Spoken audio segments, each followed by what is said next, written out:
What up, what up? Welcome back to the channel. I'm MoedotJ and we are locked in. This is episode 4 of Ozarks season 4. We seen Marty and Wendy, they put into play with the pharmaceutical company. What they're doing is linking the pharmaceutical company with Omar and taking his drugs in return for $300 million. $150 million will be given to Marty and Wendy because they need to be able to get all of the power they can into the politicians. Now, this could work.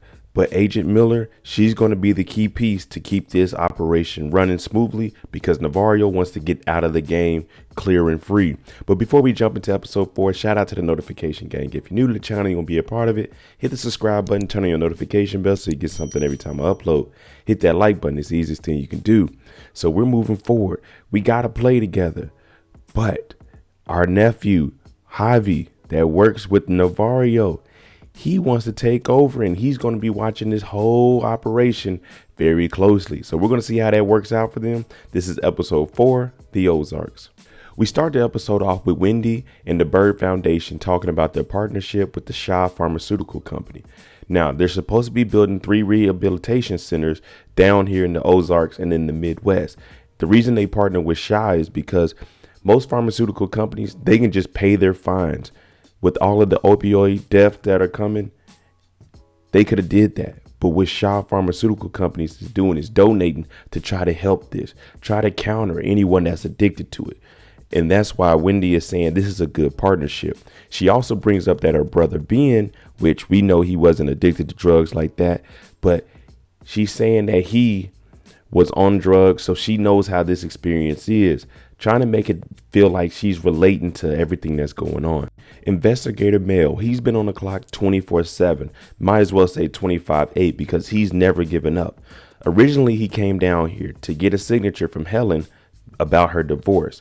He was hired by her ex-husband to try to finalize this. Now she's missing, so he's watching the Byrdes closely because he knows that they were business partners with her. So he's watching and he's actually up here listening to Wendy. Now he hears that she has a brother named Ben. So he's about to do a little bit of digging into Wendy's side of her family. The 4 signs that we need to look out for this episode. We have the family photos, looks like a shovel and a gravesite, some hair on and a spoon, and then a goat. So I'm going to point those out for you when we get to them. Jonah has now been working with Ruth. He's coming up with a software to launder money for him, and he's actually working over at the lazy old motel because Wendy doesn't want him doing any of that in the house and she cut the power. Now, Charlotte, you know, she's the closest to Jonah at this point. She's saying, hey, man, go to school, do what you got to do. And if you need me to do something for you, let me know. But Jonah's saying, don't worry about it. You know, you need to go ahead and prep for college and do what you need to do. But he gets a phone call from Ruth, and Ruth wants him to come down there and start to move some things around because they got a lot of money, more than what they should have. Having more money than what they're accustomed to isn't a bad thing. They just need to be able to move it faster. So Jonah says, all right, after school, I'll come do that and make some late night transactions. We know Ruth is now running the lazy old motel, and she has a worker that stole some money from somebody. The same thing Ruth was doing when we first was introduced to her. Now Ruth is telling her that money you took, maybe it fell out of their pocket and it better be up under their bed before they get back. And this is room number 12. So Ruth is saying, yeah, I know you stole some money, but you need to put it back because she doesn't want any negative attention coming on to the lazy old motel. Ruth has a lot going on, but she didn't sign up to actually run a motel. It was just used to launder money. So Jonah tells her, you need to hire somebody that you can trust, which they don't trust no one in the Ozarks, or someone that is dumb enough to not catch on. And the first person Ruth goes to is Sam. And you remember what he was doing for the Byrdes. He was using all of his money, using it in a casino and losing it, but they would pay him back. Well, he's got addicted to gambling, and he's just dumb enough to not figure out what Ruth is doing. Marty and Javi, the unfortunate pair. Marty doesn't want anything to do with him. He thought the pharmaceutical deal was going to be him and Wendy working as the middleman between the cartel and the pharmaceutical company. But Javi volunteered himself. And while they're riding to do a drop off, he gets a phone call. Another shipment has been seized by the FBI. Now, we've seen the gun shipment get picked up that Navarro gave over. Marty's acting like, oh, what's going on? Javi said, this is the 3rd time. Let me talk to that FBI agent you got. Let me see what she knows. And Marty says, nah, I'm the only one that's going to deal with her. Because Marty's feeling, okay, they're taking a little too much off the streets and it's drawing a lot of attention. It's time for the drop. Now, one of the guards for Shy, he comes and he's going to make this transaction with Marty and Javi. When they get there, they pat him down. Now, you have to remember, what they're doing is illegal here, but it's going to save 65% on the cost that they're buying drugs from Afghanistan. When they get there, Javi pats him down, but the guy says, before we take this, I need to check these drugs, make sure it's pure, exactly what you promised us. There's a confirmation message sent out that the package was picked up, but Claire says, Wendy, we won't know for sure until the product meets the research labs in Springfield. That's the only way you can say that a transaction really went through, is if it actually makes it to its final destination. Once it reaches and it's confirmed, the Byrdes will get their first installment 10 a.m.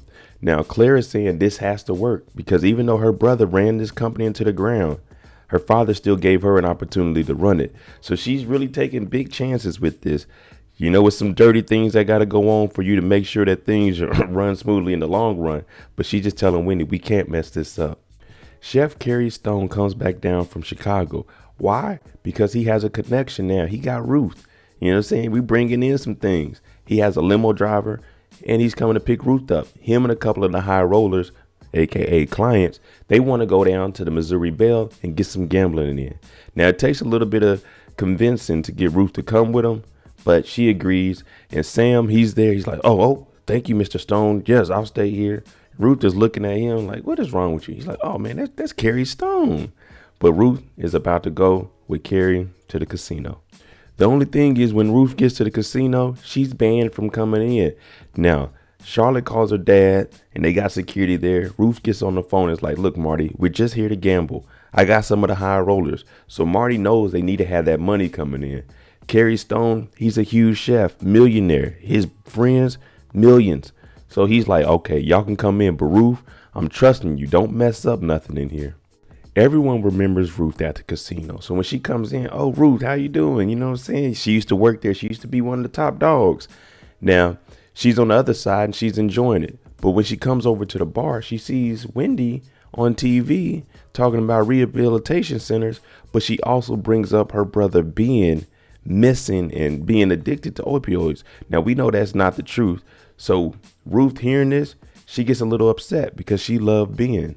Marty's starting to question Wendy about what she said when she was out there doing her speech. And he's asking pretty much, why did you bring up Ben? You need to stop mentioning Ben because we know Ben is gone.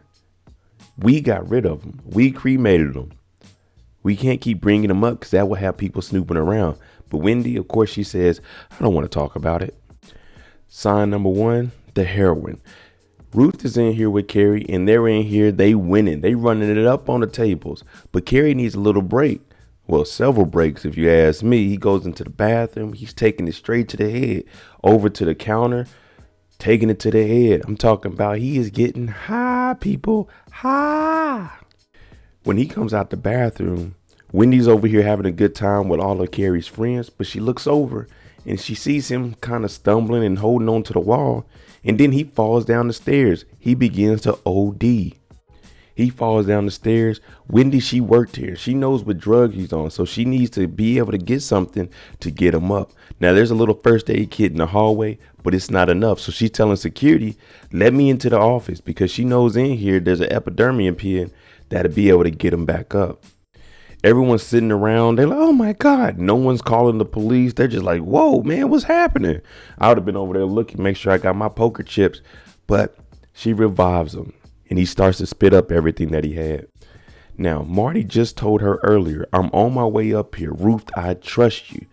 Now, when they show up, they see the ambulance driving off with Kerry and Wendy is upset. Ruth is stuttering because all of this is on her. She knew she shouldn't have been up at this casino. She was in over her head. Wendy and Ruth, they've been at it. So Ruth is saying, he's all right. He'll be all right. Wendy's saying, what are we going to tell the cops? Where did he get this heroin from? You just show up with some high rollers to our club and we know that you're dealing with the snails. The cops don't know that, but you don't know where he got the heroin from. You're hanging with a celebrity chef that OD'd on drugs. Come on now. Ruth shows up at Darlene's because she wants to be the first one to tell her what happened. She doesn't want to hear from no one else because if Darlene hears it from somebody else, she's going to be highly upset with young Ruth. She's saying, man, went down with Carrie, but he's all right. He's up out of here. Now, you got to remember, the limo driver is here. All Darlene is hearing is a lot of talking. Why are you here, Ruth? And then you hear the limo driver say, look, I'm not going to say nothing to anybody. I just want to be a little bit compensated for this because, it's crazy. I won't say anything. Well, what does Darlene do? Darlene shoots this man right in front of the house. They like, oh, my God. But Darlene said, I know when I'm being blackmailed. So y'all go ahead and bury him up in the little meadow over there. That'll be the best place. And make sure you cover him up with some lye. Man, this is a hell of a night. Ruth and Wyatt, they get the little four-wheeler. They wrap the body up. And our sign number 2 is the shovel. They have to go bury this gentleman. But Darlene told them in a place that would be good and probably unsuspected for them to go look up. Now, you remember they cultivated the land earlier in one of the earlier seasons. The FBI did to come and look for dead bodies. But then all of it got thrown away because the Snells had a burial ground for their family members. Digging all through the night. And trust me, digging a grave or a hole, period, it's going to take you a while. You're not going to go out there and get it done in an hour, especially if you want it deep enough to put a body in to consume it. No. Well, they get it done, and she tells Wyatt, you can come stay at the trailer tonight. Investigator male, Mr. 25-8, he's on the clock, nonstop. And what does he do? He's driving down to different police stations and he's asking them questions because he wants to find out some information on Ben. Wendy's on the phone trying to make some connections, trying to get articles up and running to talk about how the Byrde Foundation is good.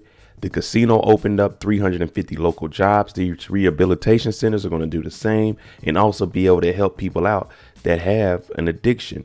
Now, Marty's listening to it and he keeps hearing her mentioning Ben. And he just told her, hey, stay off of Ben's name. Yeah, it sounds good in the media, but it still draws attention to us. Here's another sign, family photos. Now, investigator Mel, we were just talking about him trying to find out some information on Ben. We just heard Marty telling her to chill out on mentioning Ben's name. Guess where Mel is now? He's at Ben and Wendy's father's house. We know Wendy and her dad, they aren't really talking that much. Now, Mel is saying, I heard your daughter say that Ben was dealing with drug addiction, and the dad saying, no, he may have had some mental illness, but he wasn't addicted to drugs. Now, you remember way back when Ben got fired from the job? Yeah, he was wilding out at that school. But the dad is saying, don't trust anything Wendy says at face value. But he also tells him that, yeah, Wendy, she's not going to really tell you the truth. So Mel hears this and he wants to dig a little bit deeper into the investigation. So he asks, is there any places Ben has been known to go to that no one else would know? And he says, yeah, there was Wilmington. He was out there. And then there was a place in Knoxville that he went to. So investigator Mel, he's on it. Ruth is trying to sleep in. It was a long night. OD at the casino, a shooting at the Snells, had to bury a body. Well, the sheriff, Ruth Langmore, let me talk to you. You were at the casino last night with Carrie, right? Carrie Stone, you know, celebrity chef. He OD'd. How'd you know exactly what to give him? And she was like, oh, I just knew that, I took a lucky guess. I assumed he was on drugs, so I hit him with the EpiPen. Now she wants to also know, why were you hanging with a celebrity chef? And Ruth could easily get away with all this by just saying, I used to work at the casino, which she said she did, and maybe he liked me. Yeah, I mean, that's really all it is. He came back, knew a familiar face. I used to help him out with things. He's a high roller. I know all the high rollers. But the sheriff, she's listening to this and she's like, something's fishy about this. And you can tell she's kind of stereotyping. Okay, a young trailer park girl hanging with high rollers, they OD. She's probably trying to link that connection there. She also wants to know about the limo driver. And Ruth says, I don't know. He was local. So the sheriff, she hears what she needed, and then she drives off. Now, you got to remember, Wyatt and 3, they used to sleep on top of the roof of the trailer, or sometimes they'd be out on the couch. They really don't give a damn. They sleep wherever they fall asleep at. But he's like, I need to get home because I don't want Darlene to be worried. Now, Darlene is his meal ticket. What she got going on over there, she's about to give him everything. He's like, let me go ahead and get home. But you can tell that Ruth is kind of hurt because this is her cousin, but he's over there with the snails and she knows how they operate. This new sheriff, she's on it. Now I'm about to go talk to Marty and Wendy and see what they know. Has there been any other drug related issues here at the casino? Marty's like, a little bit of weed in the parking lot, but security handles all of that. Then they were asking about Ruth. What about Ruth? They were like, oh yeah, she did used to work here. Good girl. We paid her well. But Wendy chimes in and says, actually, she quit. And what Wendy is doing is she's starting to feed information to the sheriff to try to go ahead and get Ruth locked up. One, because, they have their personal issue. And then another one is because Jonah is working for her. So she's like, oh yeah, she owns a motel over there. The sheriff said, how'd she get that? Marty said, oh man, that place is a shithole. Probably a small business loan.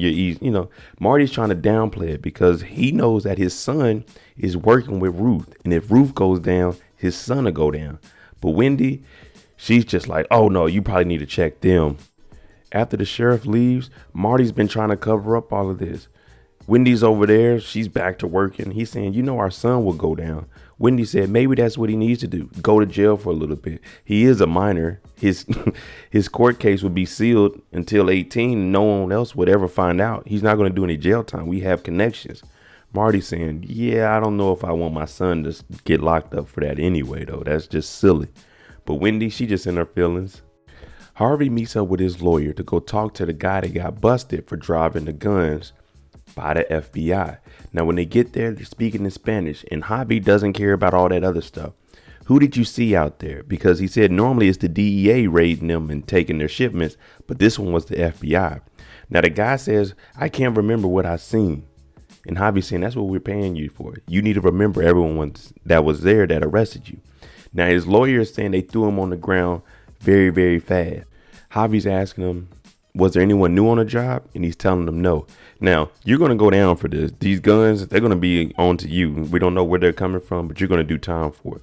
But what he asked the lawyer is, can he get body cam footage of this during discovery? Now, discovery is where the defense team or the prosecutors, they bring in any of the evidence which the other side will be able to get. So if they can get this body cam, normally is used to see if there was anything done illegally, like the cops were planting anything or the feds were planting anything. But he wants to see, was there a black woman there? Because he knows Maya Miller is with Marty, but he's trying to figure out, is there a mole? And he wants to see the body cam footage just to make sure that she wasn't there. Or if she was there, then we might have a bigger problem. Ruth brings Wyatt back to the house, and Darlene's like, oh, thank you for bringing him back. My boy Wyatt went straight over there to feeding Zeke. And now she's saying, Ruth, did you see Wendy on TV? She stole my idea for the rehabilitation centers. She actually took the contracts and everything that that Darlene had in place. She was approved for all of this, but they stopped it. And now that's what they're doing. So now you see why Darlene is so upset with the Byrdes. And this is also something for Ruth to hear, because she's saying, you hear how she lied about your boyfriend? Carrie gets out of the hospital. Now, the guy up front, he's like, oh, can I get a signature? I never thought I'd see Carrie Stone down here. He was pretty much like, nah. Well, he goes outside, and long story short, he tells Ruth, look, I came out here in the middle of nowhere. I OD'd in the middle of nowhere. Ruth, I'm not coming back. I'm not doing anything with the drugs no more. I'm about to get my life straight. I'm a millionaire. I'm successful. There's no reason for me to come down from Chicago down to the Ozarks and do drugs. Now, the thing about this is that's where Ruth's money was coming from. Now they're not going to be able to launder any money because they don't have anything. They just have a ran down motel. Wendy's father calls the house and he wants to talk to her because she never told him that Ben was missing. Now we know Ben isn't missing. Ben is over at the Langmore's house inside of a goat. But the dad, he's just checking in because we know him and Wendy, like I told you earlier, they don't really talk to each other. But Wendy gets upset because a man, an investigator named Mel, showed up to his house. Now he heard this from some random person. Wendy gets upset and tears the phone off the wall. She doesn't even finish the conversation. Now it's time for the second drop off with Shaw Pharmaceuticals. The only thing is Javi isn't there yet and Marty's there by himself. And he gets a phone call from Javi. Javi has the body cam. And who does he see? Agent Miller on here. So he told Marty, why is your agent at this bus? Are you feeding her information? Marty said, I don't know where the shipments are coming from. You know that. Are you accusing me of being the mole? He said, no, I'm not. That's why you're still living. But tell them I'm not dropping off this shipment of drugs because we need to figure out what's going on with this damn agent. Now, this is getting intense because there's no drugs going to Shaw Pharmaceutical. Of course, you got to relay the message up the chain. Marty lets Wendy know. Wendy lets Claire know. Hey, there might not be any drugs coming in right now. That little deal is halted. Now, Claire is saying, we done spent all this money and we done only got one shipment from you. Y'all gonna have to figure out something ASAP because this is bad for everybody. Of course, Claire can't really say nothing because it's an illegal transaction that they're doing. But that money could stop for Marty and Wendy and it can just get bad. So everybody's tied up on Javi not bringing this shipment. Wendy tells Marty, all right, let me call Omar. Let me try to talk to him. Omar's not trying to hear none of this nonsense. Y'all said y'all had something in play. Let's make it happen.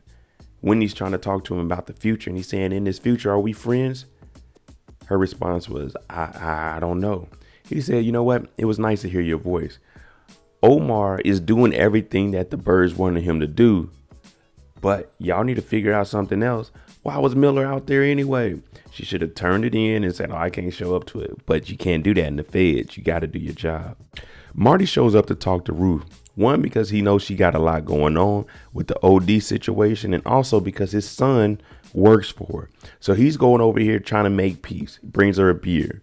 Now they go down memory lane and she's asking, what did you think of when you first seen me? He was pretty much just, telling her you were a hard worker. I seen that you wasn't going to put up with nothing. So I needed you on my side because all of this wouldn't have happened without you. But he also proposes a deal because she doesn't have Carrie Stone anymore. He doesn't have the Navarro Connect anymore. And I mentioned this earlier and someone tried to call me out, but I was predicting out for the future because we know in the Ozarks, nothing ever goes as planned. Marty proposes that he now buys the drugs straight from Ruth and Darlene Snell, and he's buying all of it. He wants it pure. So I was writing my prediction going forward that these two are eventually going to have to work together. So Ruth is hearing this. She's saying, what are you, a drug dealer now? Now, he's not going into details of who he's giving the drugs to because, the more people that know what you're doing, the more likely you are to get caught. Now, Ruth says, give her a second. She needs to think about it. And the last sign is the goat that Ben is in. When Ruth said she had to think about it for a second, she looked over at Ben. She looked back at Marty, and we are in the business. Yes, sir. We are back. There you go. Episode 4 of the Ozarks. Let me know what you think about the investigator tracking down the whereabouts about Ben. Is that going to come back and get the Byrdes? And also, is the limo driver going to come back and hunt Ruth? Let me know what you think. I'm MoedotJ. If you like the content on the channel, hit that like button, hit that subscribe button. Thanks for watching. I'm out. Jimmy on the beat, boy.